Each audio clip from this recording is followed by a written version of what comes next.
Welcome to this special series for the Docs with Disabilities podcast, part of the Disability Resource Hub, a project made possible through funding from the Josiah Macy Jr.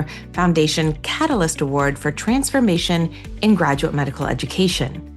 This initiative is a collaboration between the Accreditation Council for Graduate Medical Education and the Docs with Disabilities Initiative, designed to promote disability accessibility across residency and fellowship training. Throughout this series, you'll hear from residents, fellows, program directors, researchers, and national leaders, each offering insight into what it means to create access in clinical learning environments. Together with program directors, we'll explore how programs can better support residents with disabilities. In addition to these powerful conversations, we've created a full library of resources for graduate medical education available in Learn at ACGME. You can find the link to the hub in the show notes, and we hope you'll explore and share these resources widely. We're so glad you're here, so let's get started. Hi, my name is Justin Bullock. I am finishing up my Nephrology Fellowship at the University of Washington, and I am someone who lives with bipolar disorder. I was diagnosed when I was a second-year medical student, and that's joined me on my journey throughout all of my training through med school, residency, and now fellowship. Wonderful. And Cary? I'm Cary Payne. I'm a nephrologist at the University of Washington and the program director of the Nephrology Fellowship program here. I've been program director for the last 3 years, which means I started in the role right before Justin arrived in Seattle. Cary, tell me a little bit more about your program, the philosophy, and whether that played a role in kind of creating an environment that was more welcoming for individuals with disabilities. Our program's mission is to train the next generation of leaders in nephrology.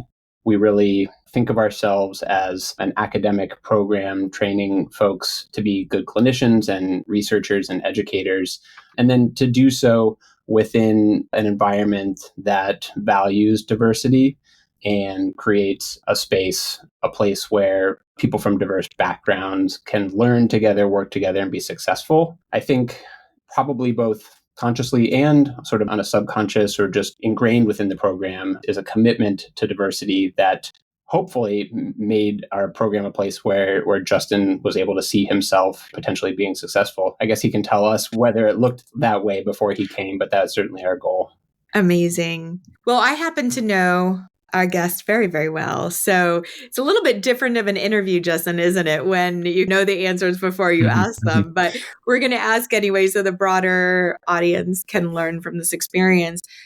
I know that, matching to residency was a big deal. And then of course, into fellowship, authenticity was extraordinarily important to you after the experiences that you had, some of which had been very, very positive, and some of which were very, very challenging. What were you thinking as you went into this new space of, I want to be a nephrologist, I want to go into a fellowship? What were you thinking? What were the things that guided your decision-making? I think the first thing was, for me, residency had honestly been very traumatic. And at the end of residency, I really came to a place where I felt very strongly that I love nephrology. I thought it was very exciting. I thought it might be a really cool potential future career, but I would rather not match at any fellowship than end up in a place that caused a repeat of what happened for me during residency. And in some ways, that was actually very liberating because I really was very much authentic Justin as I was applying. I would say I definitely have privilege because I had written some pieces and been on podcasts and talked about my bipolar disorder. And so, I felt pretty comfortable wielding it as an asset. And I think ways that maybe not everyone would feel the same way.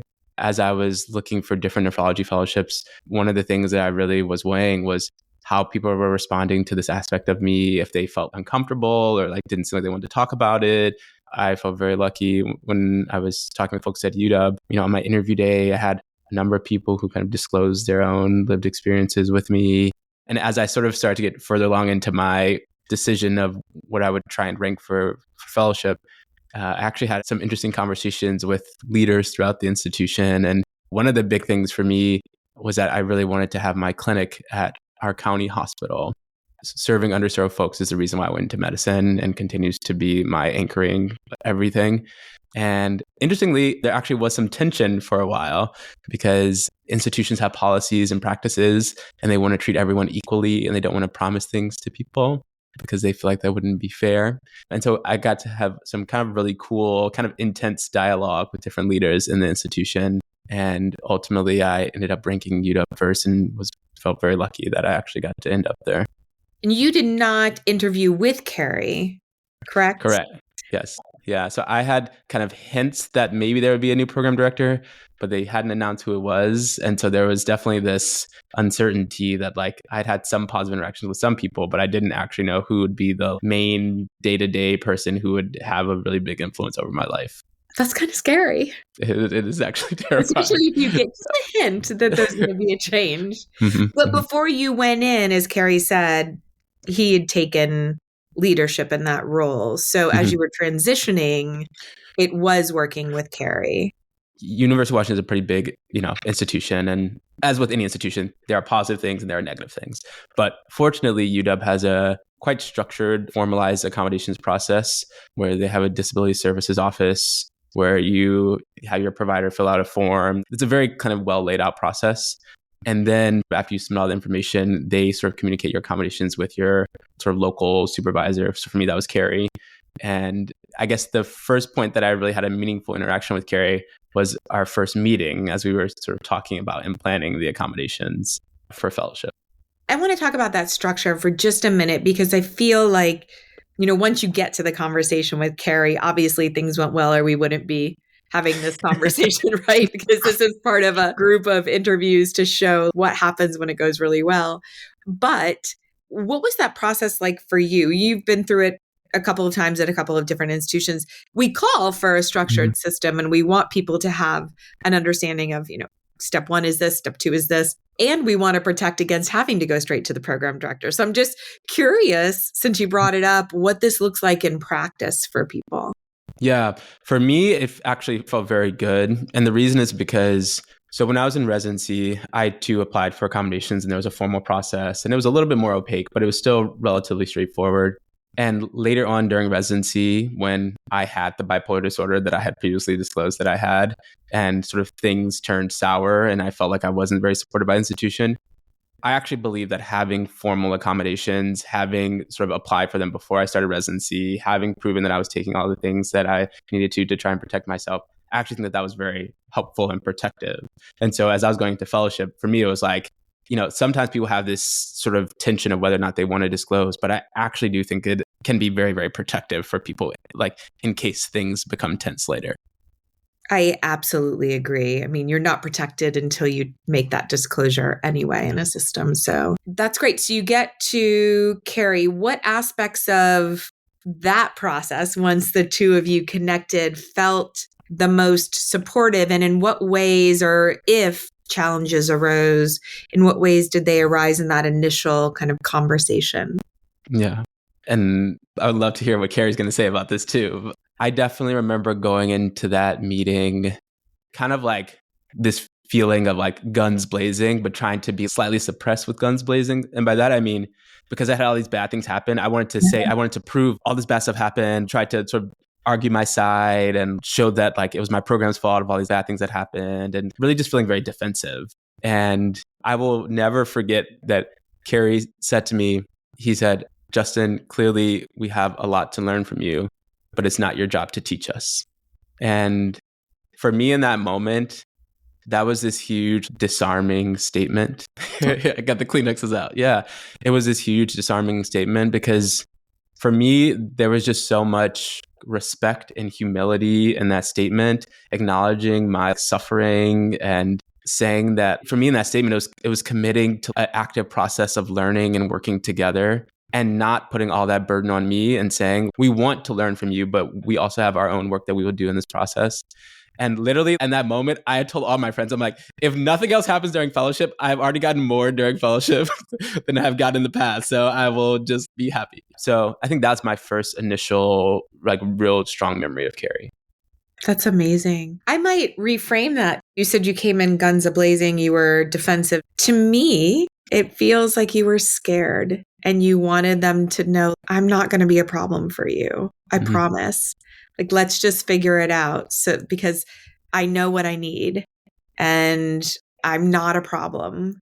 It makes me actually feel very sad that that was how you had to come in to the experience. I think anybody would be trying to defend themselves in that situation. Cary, supporting residents and fellows and anyone coming into your training space does require some flexibility, certainly requires leadership. What primed you to be able to respond to Justin in a way that was so equally disarming and supportive? Did you have training about disability or training about creating more diverse spaces that you lean into? Any personal experiences or experiences that you had with other residents? The short answer to all those questions is kind of no, in the sense that I didn't have formal training or a lot of experience specifically with trainees with disabilities. And I had no experience in this type of leadership role. But I do a lot of thinking and processing before conversations like this one. And I did really intentionally go into the conversation, not knowing exactly what I was going to say, but knowing that it was my hope that Justin would leave the conversation feeling like he could envision us having a relationship built in trust, and hopefully feeling that I was going to approach the role with a humility about the things that I didn't know and the things that we were going to have to figure out together. And I think I was, pretty transparent about that early on.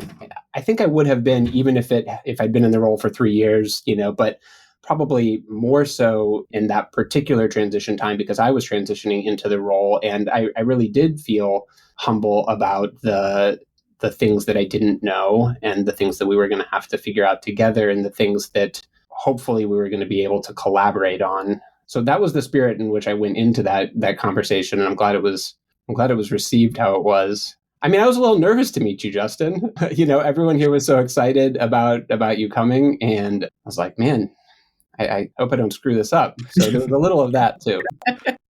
I think that kind of goes hand in hand with the humility. I want to make sure it's a good experience for someone else. I know what I don't know, and I've got to figure out how to navigate this. So as you went through this process, Justin describes going through a more formalized process that then rerouted to you.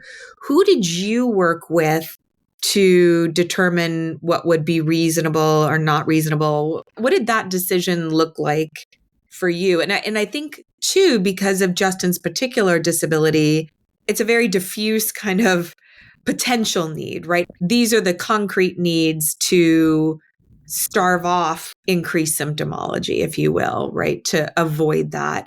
But these are also things that may occur throughout the course of training that may come up. We can't really pre-plan for them other than to know they might happen. What did it look like for you to have that conversation? And did you wind up talking to experts, talking to people in the disability office, other program directors? To what extent did you have to do more research?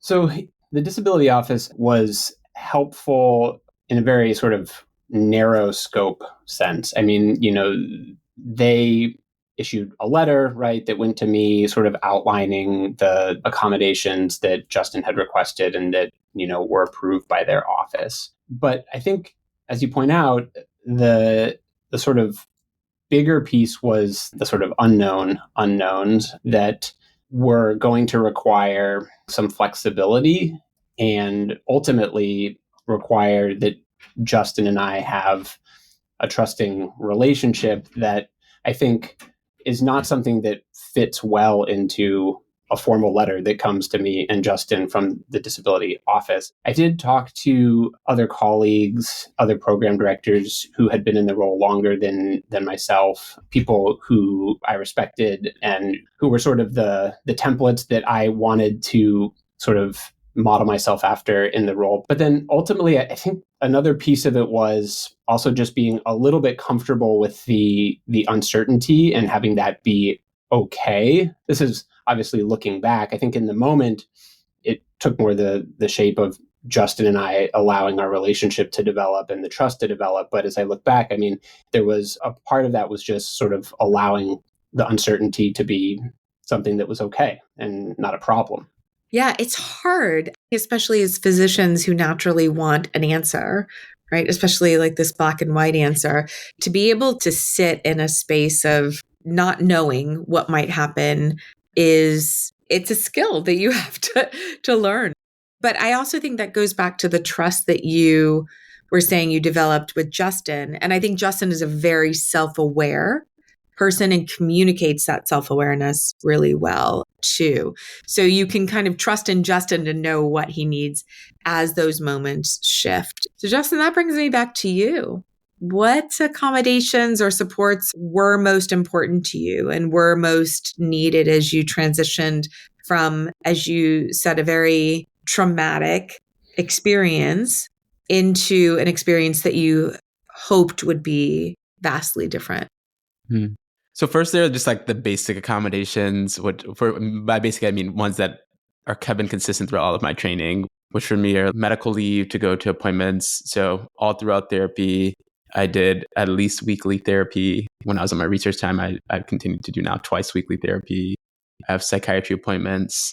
Those fluctuate depending on sort of how I'm doing, how frequently they happen. Home call was a big question mark, I think, for both of us as we were going in, because I had never done home call before. I think I had learned very well during residency that sleep dysregulation leads to mood dysregulation. I take sedating medication at night to go to sleep. I was unsure whether or not I would be able to wake up sufficiently to answer question pages coherently, and then also be able to go back to sleep so that I didn't disrupt my sleep enough so that I wasn't having mood episodes all the time. And so, Cary was very just kind of comfortable in guiding in this uncertainty of we'll just check in about it, see how it goes. I'll talk to you after the first week, and then we'll talk after 2 weeks, and just kind of we'll check in more, until you tell me to back off on checking in, I'll keep checking in with you. And we kind of were saying, it seems like, at the beginning, I couldn't really answer the questions at night, but that's because I didn't know anything about nephrology. And with time, getting more comfortable around things like that. I also, for me, really wanted to have a plan in case things got bad. And so for me, it was important to say to Cary that if there's a concern about me, for me, it's very important that you tell me that concern first and that we check in and talk about it. I'm someone who I try really hard to build a provider team that I really trust. And I actually am generally okay with my provider team being in touch with my work. I recognize that not everyone feels that way necessarily. Mm-hmm. But for me, if you feel like we need to have a check-in, I feel very willing to do that. So trying to find something so that we all feel comfortable and have a plan about what to do. And then part of it is just this and then we're going to see. And I continued to be bipolar during fellowship. And there was one point where I was starting to get sped up.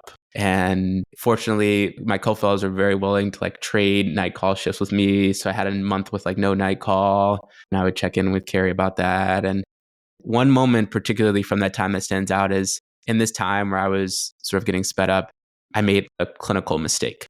And basically, I knew kind of from another attending that Cary was aware of this mistake. And I remember feeling very worried because I worried that I was going to get pathologized into all this bad stuff and blame my bipolar and I'm not going to be able to work and all these things. And I reached out to Cary and said, I know you heard about this. If you want to talk, I'm happy to talk. And Cary said, I have this belief that you only need to give feedback once. If you want to talk to me more, I'm happy to talk about it, but otherwise we're good. And these moments, because those moments are terror for me specifically after everything that happened. And it's I'm playing having to interact with the licensing board and having to do fitness for duty and all these evaluations and all the stuff that's going to happen. And to have someone just treat me like a normal trainee was just really healing. I want to take a sidestep for a second because there's two things that came up in there that I think are really important to acknowledge for the audience.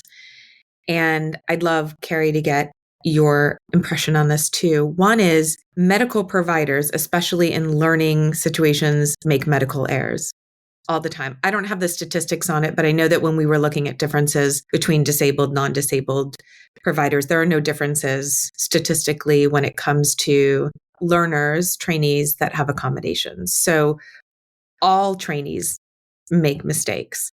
And we have fail safes in place to avoid major medical error. But as far as medical error goes, that is not uncommon. So the listener that's listening now that may or may not be a medical professional or in different points of their training, I think it's important to acknowledge that this is part of training and this happens frequently. The second thing I heard you talk about is the checking in. And you went over it really quickly, but I want to go back to it because when you have a chronic mental health disability, there is this diagnostic overshadowing that you're describing that occurs a lot, whether you are seeking care for a physical issue. So you have pain, joint pain, a headache, whatever the case may be, to automatically assume it's related to a mental health diagnosis that's in your record. Or to say, if you seem upset, you're having a normal emotional reaction to an event, that if you are too happy, or say it was a great event, right? Something really great happened. And Justin, you've been blessed to have done a lot of things that warrant celebration, right? So a really happy event, if you're too happy, or an event, I mean, name anything that's happened in the last year. Like, I think any of us could be very sad about that. To have a normal response to that or to a patient event. You work in a specialty where you're likely to see a lot of people at the end of life. So what might be considered normative for the average trainee might be pathologized, as you said, for you. And that checking in has been a theme throughout with trainees that have psychological disabilities. So it's feeling like they're being over-assessed or over-monitored, and how that adds to the anxiety. So Cary, it sounds like you are doing a really great job of checking in ways that feel supportive, but not tipping the scale to where it feels punitive or kind of overreaching. And I'm wondering, because this is something that comes up, and it comes up both from learners and from leaders, from PDs, associate PDs, from DIOs. What do I do? This is usually how it's framed. What do I do to make sure my trainee knows I care and I'm here, and avoid having them feel like I'm overstepping? Because I'm always talking about the overstep, right? If I have 30 minutes with somebody, I'm telling them in most cases what not to do versus what to do. And so a lot of times I'll get but what do I actually do? How can I be supportive without that overreach? So Cary, I'm going to start with you. You've heard what Justin had to say about his accommodations. What did that feel like on your end? And how did you balance that? And I'm sorry to be giving you so many questions all in once. How did you balance that checking in, especially after an incident where there was an error? And how do you continue to do that through what Justin is briefly describing, but we'll get into a little bit more of the waxing and waning of symptomology? I think the first thing that comes to mind is, what is the purpose of Justin and I checking in with each other? Is it because I need to make sure that Justin's going to, do his call shift on Thursday night, or figure out whether I need to get coverage for that? No, that's not the purpose of our checking in. It's not for needs on the program side. I think I was viewing sort of our checking in as a support for Justin first and foremost. And so I really think we worked together, and I let Justin guide me a lot on what those check-ins should look like. There may have been periods of time, and Justin, your memory is really good, so correct me if I'm wrong, where I said, I think we need to check in on this, sort of cadence. But I think more frequently it was me saying, what feels right to you right now? And you saying, yeah, I think checking in on a weekly basis feels right now. And then when it felt more like it could be less frequent, you would give me that feedback. And so we were pretty explicit with each other about the frequency and the type of checking in we were doing. The other thing I'll say is that, and Justin, you talked about this. I mean, I wasn't and am not the only person that you're checking in with. You're checking in with your medical team. You're checking in with other social supports in your life. So that was something that you were kind of transparent about. As you said, you were comfortable talking to me about your medical team and what you and your providers thought you needed in any given moment. And I think that influenced our check-ins too, just knowing that I was just one small kind of layer of support among many layers of support that you had established, for yourself, for you to be successful.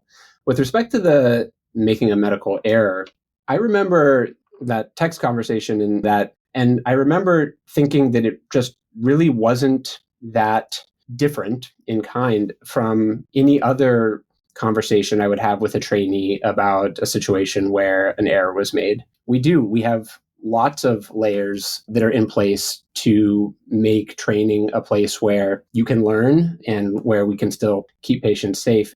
I guess I would say for you, that was an error that happened in the context of you being sped up, to use your words. But to me, it was an error that happened in the context of you learning nephrology. And I didn't necessarily link those two things or see a causal kind of link there. And if I could just make one comment to this. Yeah. And so first, I think that your thought process, to me, it's abnormal in a good way. Not everyone shares your way of thinking about things or people. And I guess a separate example that I would give that actually has happened very recently was I got some feedback about someone that was a critical feedback that I basically shared with Cary. And Cary was sort of processing it live and was kind of contextualizing it in the whole person, and that this feedback was actually unusual for that person. And so he said, I'm going to store it away and think about it, but basically not act on it in this immediate time. And I think that's how you lead. And I think that is really helpful when there's potentially other biases that could latch on to trainees. Yeah. Well, I remember the instance that you're referring to. I think I told you I was going to take that piece of information and put it in the box of things I'm not sure what to do with, which does not mean dismiss it. Just for clarity for me and for the audience, is this critical feedback about Justin or critical feedback Justin was giving about somebody else? The latter, about somebody else. And it was a piece of information about someone else that, were it to be a pattern, would be something that I think would need to be addressed with that other person. But as a single incident that wasn't really in keeping with the sort of way that I've known that person and other, information that I've gotten about that person from any other place, it was something that I think needed to be given the proper amount of attention in that moment, which was to say, not blow it up into a thing that was bigger than it is, not dismiss it, sort of put it aside, think about it, and see if it needs to be dealt with down the road. And so that's how I prefer to handle most things, is sort of in a measured way. Obviously, there are things that need dealt with in the moment, but more often than not, I like to try to move slowly. That's actually really good. And it helps remove a lot of bias, right? It sounds like your response to things is thoughtful, tempered, non-reactive, and in context of the bigger picture, not only with this person, but looking at Justin as a whole person, but then also in the bigger, broader context of Justin as a trainee. I would agree with you, Justin. Cary, welcome to the non-normative identity. But it's great. And it also, I think, speaks to the skills and characteristics that we need in leaders in medicine, right? To be more thoughtful about these things, to think more broadly and slowly.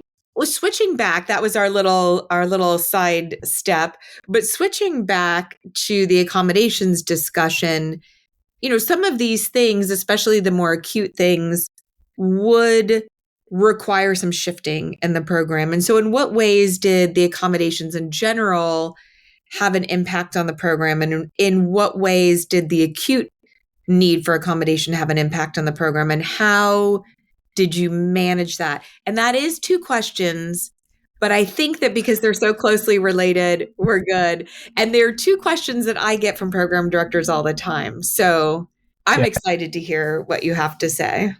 Yeah, well, if we take nights as a nice sort of concrete example, and I think the contextual features matter a lot here, right? The fact that we're a program of 11 fellows as opposed to a program of 4 fellows gives us a little more flexibility, right? But we're also not a program of 60 residents, and so we have less flexibility than some other programs. And so the other thing I'll say as groundwork for this conversation, and Justin may want to say something about this, is Justin was rather adamant about still wanting to do nights. I remember. I was not in favor of that, FYI, at all. But it's that commitment to continuity of care, all of these things that make Justin.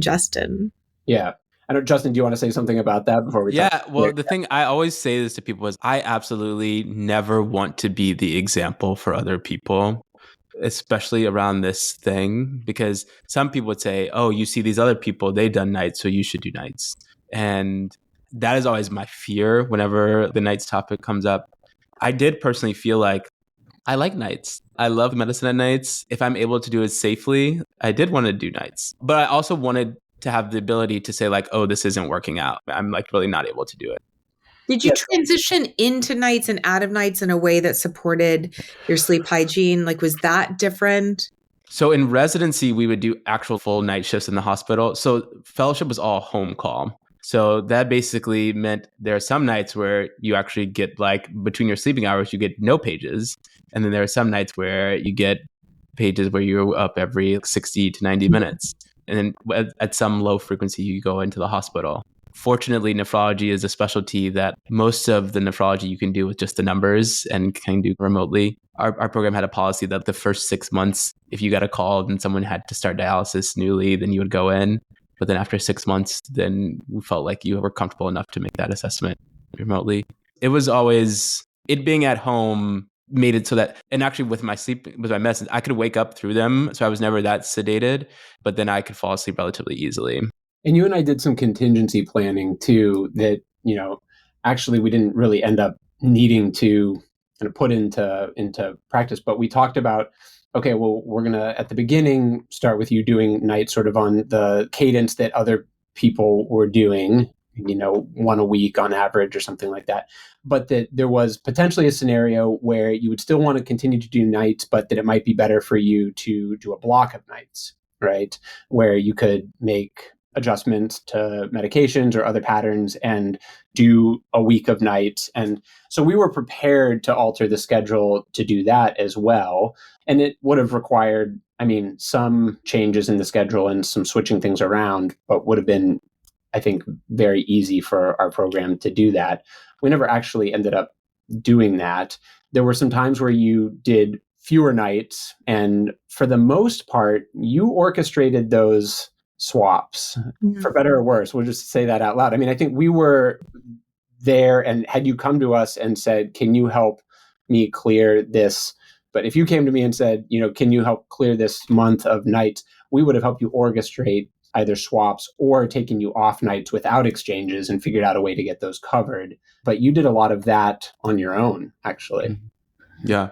One of the really big things is, in particular, my first year fellowship was when it was the sort of toughest.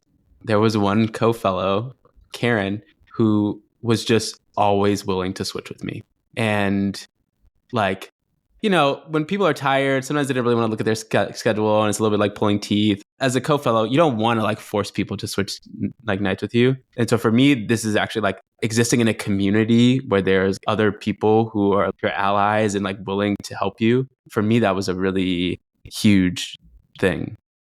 The other thing I would add is that I think our program exists within a division that is supportive. I'll give an example that isn't directly related to Justin's accommodation, but we've had scenarios where people go on leave and they were scheduled to work a weekend in there, and that weekend needs to be covered. But I don't think it's appropriate to do a switch so that when that person comes back from leave, then they have to cover an extra weekend, right? So our division has created a system where we can give extra money to help cover weekends. And I think that that's important because it allows for people to be gone during the time that they need to be gone and for there to be coverage, but for that coverage to be valued and not uncompensated. I bring that up just to say that it's in that context in which I feel supported by division leadership to sort of navigate these things, knowing that that's the priority of our division chief and our division administrator.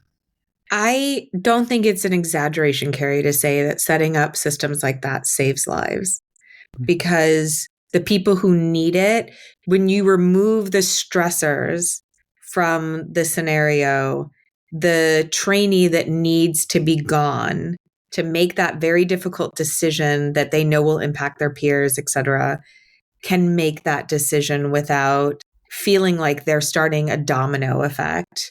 And I know Justin and I have talked about that. I don't know that program directors fully understand the kind of micro culture that the residents have outside of the program of like, we're all in this together. I mean, hopefully you're in a program where you feel like we're all in this together, which is good, right? This community idea. But the bad from that comes from, I don't want to sacrifice anybody in my bubble, and therefore I'm not going to call in, or I'm not going to go be hospitalized for 2 weeks. I think the other thing it recognizes, and just kind of zooming out to how you talk about looking at residents holistically, is that it's not just Justin. In an ecosystem where you're thinking about people and the well-being of all trainees, it's not just Justin. It could be any one of the residents at any given time could have something come up that is traumatic, catastrophic, that has something to do with their wellness or their own health, or it could be something celebratory and beautiful and amazing that they want to participate in. But it's giving them the opportunity to live life a little bit more fully while still in this microcosm of training. Well, I think I have the program director's view of the program culture. And so we'll let Justin comment on the fellows' view on the program culture. My hope is that we have a culture that people both within our program and outside of our program looking into our program view as supportive. And honestly, I mean, Justin, wears his identities on his sleeve, and he's so vocal, and that's part of who Justin is and why we love Justin. But from a program's perspective, we have absolutely benefited from Justin's experience in the sense that I think it's quite clear that our program is better for his involvement in it, right? I don't mean to say that we have Justin here because it makes us look good. I mean to say that Justin and who he is something that we have all benefited from. And so I think it shows that having a program that is structured in a way to allow Justin to be here and to be successful is good for us as well as for Justin. And for patients. Well, I think it says a lot about your program that I tried to steal Justin. I know a lot of people tried to steal Justin, especially over on the East Coast, and that Justin made a decision to stay. And I think, well, I'll let you say why you decided to stay. Yeah. So each year we have to give a nephrology grand rounds. And I always put a lot of thought into exactly what aspects of myself I want to show. And the first year I did a medical education research presentation. The second year I did like a nephrology, uremia kind of sciencey presentation.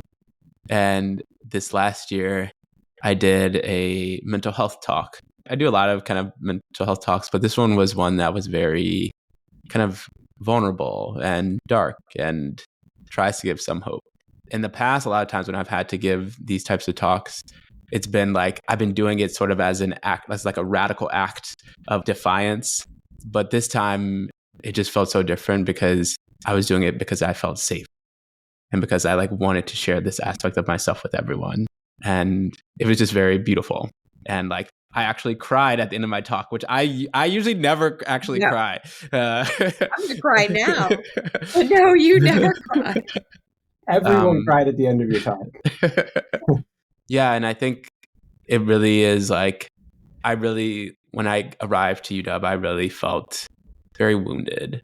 And for me, it was like I really just found a community that was willing to celebrate me and protect me and support me. Yeah. And so I'm so excited to get to stay at UW and specifically at Harborview, the same county hospital that I really wanted to go to at the very beginning. And I also know that not everyone gets this, like, to be as lucky as I am. I think it says a lot, Cary, about the environment that's there and what you've created, that somebody can not only feel safe, but start to heal. That's a different level of safety, I would argue. You can feel safe and still be terribly, terribly wounded from previous experiences. But to feel safe and safe enough to start to heal is pretty remarkable and thrive. And that's what we want. Justin's certainly capable of thriving. And with that, Justin, as you look back, you're about to finish, literally about to finish and become assistant professor, Justin. And as you look back, like, what are you the most proud of that happened during your fellowship? What do you think it was about fellowship that is helping shape what the type of provider you're going to be and the things that you will undoubtedly do for medicine? I feel proud that I was willing to try again, but also that I did it on my terms. Because to me, the act of medicine is like the act of loving. That is, to me, the only way that we heal is by actually loving. But when you're wounded and hurt, it's really hard to do that. And so to be willing to try again and try to do it in a smart way that tries to protect myself. And also, because at the beginning, I'll say, when I started fellowship, I was like, if anything starts going bad, like, I'm out. I'm like, I finished residency. Like, we don't need to do this, And eventually that voice just kind of got quieter. It's beautiful. Cary, you already told us that you think Justin really brought a lot to the program and changed the program and allowed you to learn and grow. How would you describe the benefits to other program directors if you were giving a talk? I'm manifesting it, Cary. I'm manifesting. Where you do a talk, first of all, I would love for you to just do a talk on your leadership and approach to leadership, but where you talk about why it's important that we think about bringing disabled trainees into the space and how to support those trainees once they're here. What advice would you give, or what thoughts do you have on that? Because I really think program directors want to do the right thing. I think there traditionally hasn't been a lot of resources available, which we've now, Justin and I, as part of this kind of consortium of people working on this GME hub through ACGME, are hoping to provide. But even with all the resources, you have to have the time, you have to have the commitment, you have to get past the threshold of fear. And so what would you say to somebody trying to get past that threshold? Yeah, I think that's a nice way to frame it, because I think oftentimes people start from the question of, okay, what do I have to do? What am I allowed to do? What are the legal or the structural requirements in this setting? And I think it's the wrong place to start. It's more like, start from the place of Justin or whomever is going to bring a lot to our program because of who he is. And how can we help him be successful, which is where I wanted to start with it. And to hear you talk, Justin, and I was reflecting on your grand rounds that you gave, you did do fellowship on your own terms, right? And I think all that we did was create a space for you to be able to do that. And then you guided us and we worked together. But I don't think that we would have been successful, and by we, I mean you and I and me perhaps specifically, if we started from okay, well, let's just make sure we do the things that we have to do. That's just such a narrow vision of it. If you're thinking more along the lines of just how can we enable Justin to do this on his terms and to be successful in doing this on his terms, I think it leads to a different level of success. So to other program directors, I don't know. I'm happy to talk to them all and think slowly and deliberately with every single person who wants to hear more about my experience. I think I would just say the best argument for why this is a good thing for the program is to look at someone like Justin and the fact that he has thrived through fellowship and now is going to be an attending from whom we can all continue to learn and from whom learners will get the privilege of learning. And that's such a huge success story. I think that speaks for itself. Justin, you are amazing. What advice, from both of your perspectives, what advice would you give to a resident or fellow coming into the space? I've shared with you some of the biggest questions I get from PDs. From residents, it's all the same. Do I disclose? How do I disclose? What's going to happen to me? And I know that's different depending on what program you're going to and what type of leaders you have, until Cary starts his program where he trains leaders in future iterations of GME. What are the things that were helpful for you from both perspectives? I would never say that it is always safe to disclose, because I don't believe that. I agree with you. I do believe that disclosure can be very protective. And I believe that there are levels to disclosure. So for instance, while my provider may have to fill a form that says that I have bipolar disorder with the Disability Services Office, I don't necessarily have to tell my program that I have bipolar disorder. And I find that sometimes, especially if you feel very unsafe, a sort of serial disclosure can be strategic, so that you sort of see how people respond and make decisions about whether or not to disclose more or not. So that could be one thing. I would say if you believe that you need accommodations to be successful, to be the best doctor or whatever healthcare provider that you can be, to me, I believe that we should have a moral imperative that we therefore seek accommodations, that we have a duty to do so, not like both for patients, but also for ourselves, just as intrinsically valuable human beings, not because we're doctors, but because we're people.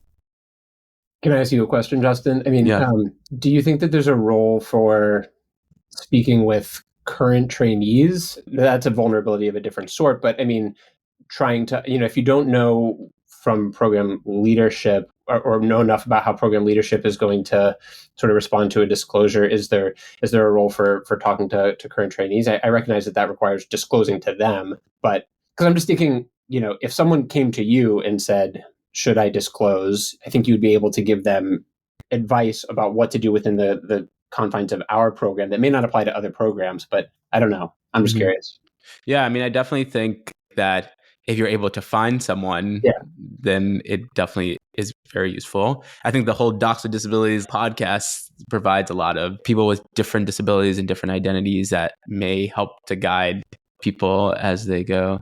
Yeah, I mean, I have people who reach out to me very regularly, even people who I don't know, who share some aspect of their identity with me. And there's some folks who aren't comfortable. I never ask or pressure anyone to disclose, but there's some people who just don't really want to share, but say that they share some aspect of my identity and will have like specific questions, and that's fine too. So maybe talk to the people that are there.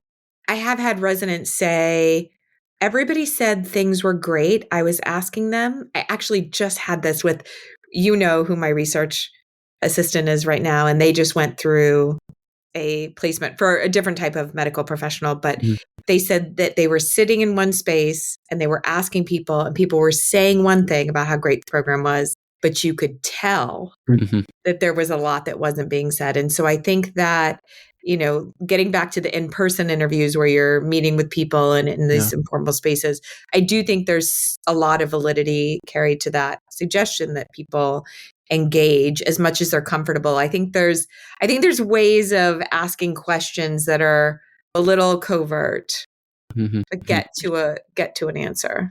Yeah. And the one other thing that I wanted to say about from the trainee perspective is like, I've gone through my phases. I consider there are different parts of my life where I'm like more radical and less radical. And sometimes the very radical version of Justin would refuse anything other than exactly the accommodations that I'm asking for. And I have learned that sometimes that can be a little bit of an unnuanced sort of approach, where sometimes in very rigid structures, sometimes you have to be creative and flexible. And sometimes program leadership would actually be willing to be flexible and think creatively. This is from both sides. Both sides can be overly dogmatic, and then it can make it impossible to find the right accommodations. And so I guess it's not to say that we should accept things that are like significantly below that which we need, but sometimes we do have to do workarounds in order to make things work. And not everybody's a Cary. Right. So it's like you have these situations where there may not be this disarming validation of you as a whole person, right? And so it may be that little measures of trust build into bigger measures of trust, build into bigger measures of trust. But I agree with you wholeheartedly, Justin. And I've seen people come in very advocacy oriented. They're carrying the big stick. And it's like, take a deep breath. You need to calm down and just have a conversation. But it often comes from a place of having to fight and argue and all of this stuff for years, but give people a chance. Sometimes they'll surprise you. Cary? Sometimes they'll prove that they are exactly what you thought they were, but at least you gave them a chance. And let me tell you, it's a lot more validating when you gave them the chance and you were like, I was the better person. I leaned in. It's true. It's true. Just reflecting on a lot of what was just said. I mean, I think that the reality that small acts of trust lead to bigger bits of trust, I think is true. And again, there's a certain way of sort of viewing it, the relationship that we have now, Justin, retrospectively. But in the moment, initially, I think it was just it was a series of increasingly bigger amounts of trust that we placed in each other that provided that foundation. It's hard being a program director giving blanket advice to residents. And so I would place whatever I say in the context of what Justin says and what other people who've lived this, because I certainly don't pretend to know how all program directors will respond. I think being okay with not knowing everything is a really important part of this. Being okay with the uncertainty, being okay with the fact that Justin or person X is disclosing this much to me, but not everything. And that's also okay. Just sort of not having the full view of everything that's going to happen in the next 3 years at your fingertips. That's okay. And then the other thing that really resonated with me, Justin, was you used the word, sort of creativity and flexibility, which I don't think should be used as ways to not fully embrace your accommodations, but sometimes a spirit of creativity and flexibility can be used to implement accommodations in a way that work for you. And so the last thing that I'll highlight that resonated with me was, let's not be sort of beholden to dogma or to be overly dogmatic in this. I think that's where we set ourselves up for failure generally, is just sort of, well, this is the way we've always done it, or a sort of lack of imagination about the way things could be just because this is how they are. I would say that those are roads that when you start going down, you're down the wrong path. Yeah.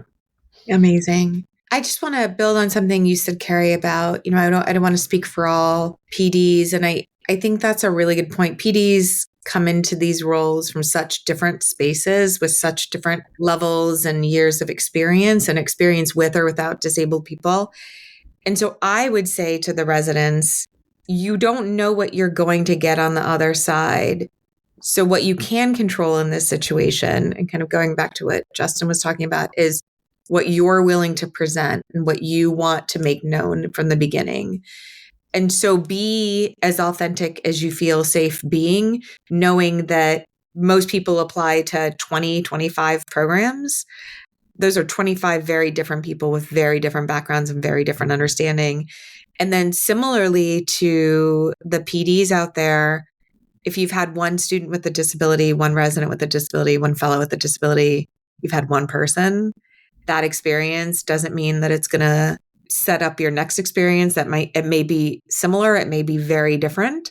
You're never going to be an expert. So don't try to be, because there's just so many permutations of what it means to be disabled and what it means to carry that identity. And people that are disabled are coming to you with different numbers of years of experience and different backgrounds. Some people are coming very wounded, and some people are coming having had a lot of privilege and a lot of accommodations that worked really well. And you just don't know what you're going to get. So I think that stripping it down to that humanity of, I'm a person who's trying to get to know you, you're a person who's trying to get to know me. And if we disarm some of this defensiveness, or we come at this with a little bit more humility and trust, maybe we'll get to the point where we can get creative and flexible. Well, you wrote an article together, and it is titled "This Armor of Mine: Perspective of a Bipolar Physician and His Program Director." And it was published June 14th, 2024 in Chest. That link will be in our show notes, and we definitely want people to read up on that, talking a little bit more, going into a little bit more depth about the experience of being bipolar and being in training and what it means. And Justin, of course, you have a litany of publications and manuscripts on your experience in the spirit of helping others and dismantling some of the harmful structures that are in place, especially when it comes to monitoring physicians. So we appreciate all the work you're doing. Cary, it sounds like you have a future as a trainer on how to be a great PD. Justin, I'm so excited for your future as an attending and assistant professor at UW. Still don't know why the dub, but at UW. And I'm so grateful to both of you for your time today. Thanks so much for having us. We had so much fun. Yeah, this was great. Thank you very much. Thank you for joining us for this special series of the Docs with Disabilities podcast, part of the Disability Resource Hub, made possible by the Josiah Macy Jr. Foundation Catalyst Award. We hope these conversations have sparked new ideas and deepened your commitment to advancing accessibility in graduate medical education. From the voices of residents and fellows to the insights of program directors and national leaders, one thing is clear: access doesn't happen by accident. It's built intentionally, one conversation, one policy, and one program at a time. To continue learning, visit the full Disability Resource Hub in Learn at ACGME, linked in the show notes. Share it with your colleagues, your teams, and your trainees. Because when we build systems that work for disabled learners, we build better systems for everyone. Until next time, stay curious, stay committed, and keep doing the good work.